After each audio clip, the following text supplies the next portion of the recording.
Hey guys, welcome back to the channel, welcome if you're new. Today we have more PlayStation VR2 news to go over and cover in this video, but before doing so, friendly reminder, if you enjoy my content and if you want to support the channel, then please consider subscribing if you haven't done so already. Only 16% of you guys are subscribed, it's a really small percentage, so let's try and get that to at least 20%. Also, do me a favor and hit that like button and especially share the video out so that we reach more people. In that way, not only you'll be promoting PSVR2, but you'll also help us get closer to our monthly subscriber goal.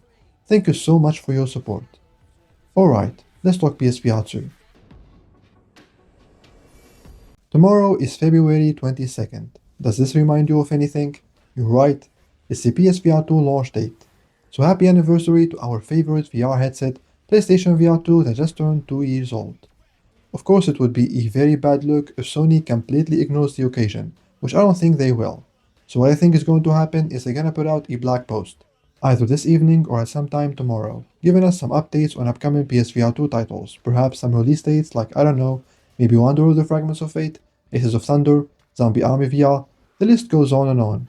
And if we're lucky, and I mean very lucky, they might announce a new major game for PSVR2, or still drop it even. But I don't think that's happening. That's probably something they would want to keep for a proper summer showcase. Or perhaps the VR Games showcase, which is happening very soon. We're gonna see the announcement in just a second. Either ways, we're just a couple of hours away, so let's just wait and see. And of course, if anything pops up, I'll be sure to let you guys know.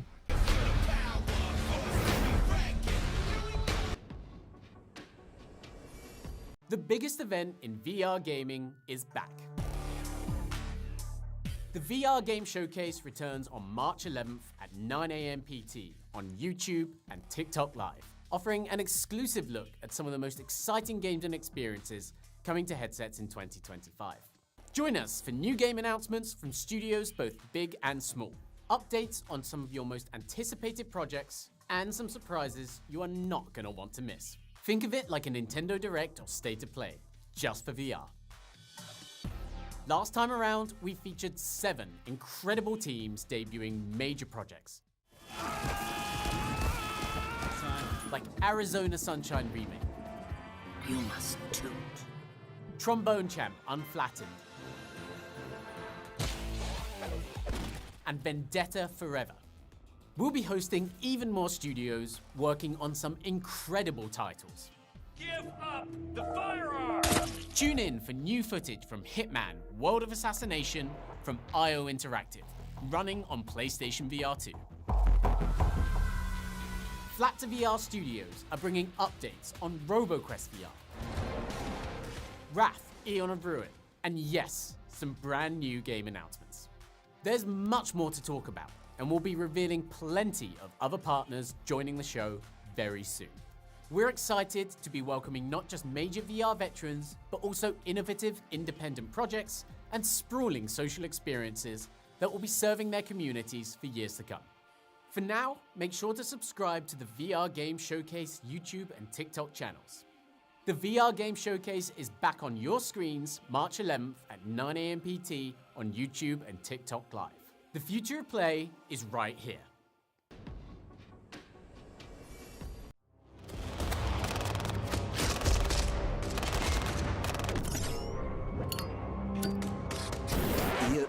That's us. Question is, how in hell's name did we end up in this dilemma?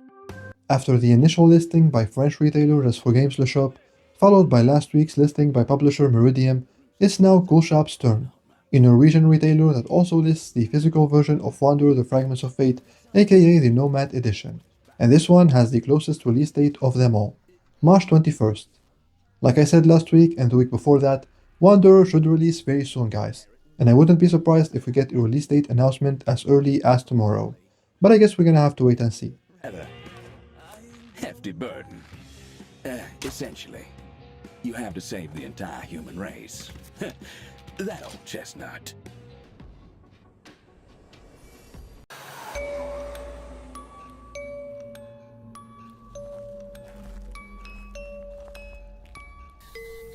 Phasmophobia has just received its most significant update yet in my opinion. And can you guess what it adds? Voice recognition. Yes, that's right. You can finally talk to ghosts on PSVR2. Here's a preview of how this awesome feature works.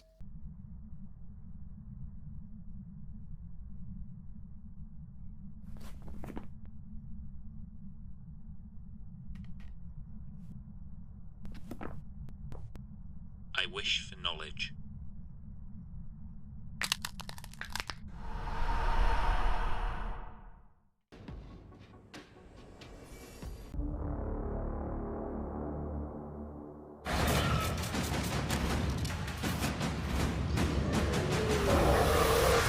Metro Awakening was one of the highlights of 2024, and undeniably one of the best VR games ever made. The game had an overwhelmingly positive critical reception, everyone who played it basically loved it, but unfortunately it seems like that wasn't enough to meet its parent company's financial expectations. This was reported on by UploadVR.com, quote-unquote, in the interim financial report for Q3 fiscal year 2024-2025 from the Embracer Group, who own notable publishers and studios like PlayOn, Deep Silver, and Vertigo Games. The company discusses Metro Awakening following last year's launch. Embracer states the game quote-unquote underperformed management financial expectations despite calling it a main revenue driver alongside Let's Think 2025, Legacy of Kain Soul Reaver 1-2 Remastered, and Goat Simulator Remastered. And yeah, just like the article says here, we don't know what expectations Embracer Group had for a AAA VR game like Metro Awakening. If I had to guess, I would assume that expectations were a little bit too high for a VR game. So hopefully this means they will adjust their expectations for VR projects going forward, instead of doing what Ubisoft did. Yeah, no one wants to see that.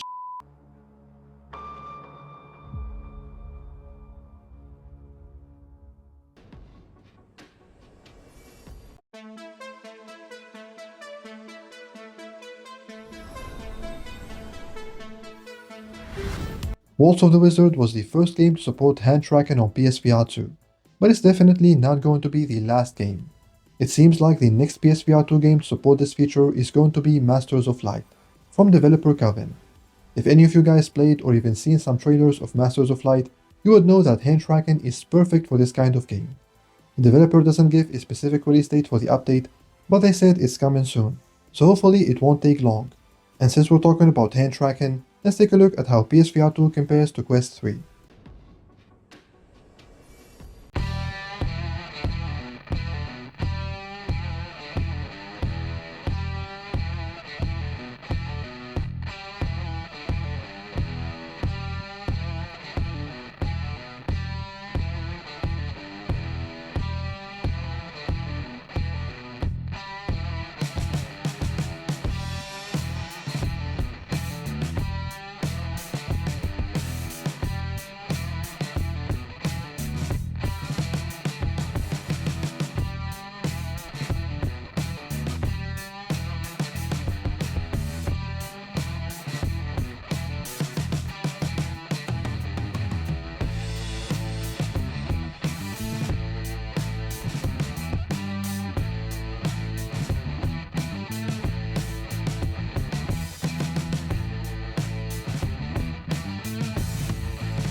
Alright guys, I'm not gonna sugarcoat this. What I'm gonna talk about now is very depressing. Do you remember Max Mustard? Have you ever heard of Richie's Plank?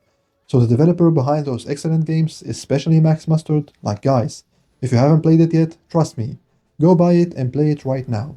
Seriously, stop watching and go play it now. It is incredible. I'm kidding of course about the stop watching part. I need you to stay here for the algorithm. Yeah, boy. So Toast Interactive has announced this week that they're closing their office after having laid off the majority of their staff. The studio itself hasn't shut down though. Toast Interactive is still alive, but it's probably down to a small team, which is very unfortunate. What does this mean for the future of the studio? Honestly, I don't know. Will we see new games from Toast Interactive? I have no idea. What we do know is that Richie's Plank is still coming to PSVR2, if any of you care about that. But when it comes to future projects, well, let's just hope for the best. Because if we lose Toast Interactive, man, that's gonna be a very sad day for the industry.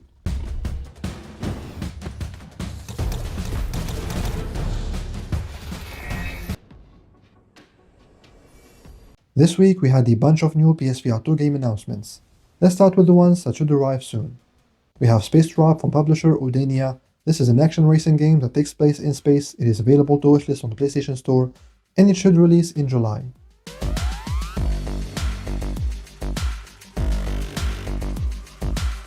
Then we have Deceptive Reality. Well, technically this was announced a few weeks ago, but it is now available to wishlist on the store, so there is that. Hopefully it comes out sooner rather than later. You've made it. Let's move. It's an honor, Decker. You started this fight, and now we're going to finish it. Then we have Smash Drums, and you probably heard of this game. It's a music rhythm game published by Potemworks. It's not going to be a simple port though, as the developer promises real-time lighting and shadows, enhanced visual effects, significantly enhanced haptic feedback and headset feedback, and it will have PS5 Pro support, ensuring a silky smooth 120 FPS on the Pro console when it launches this year.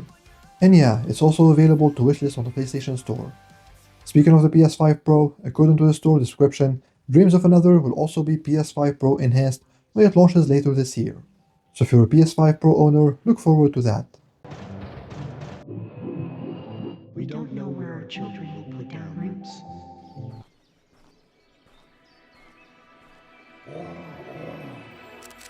And finally, I want to inform you that Monster Snap, a new on-rails photography game by developer Modak Games, heavily inspired by Pokemon Snap, is targeting a 2026 release window on PSVR2.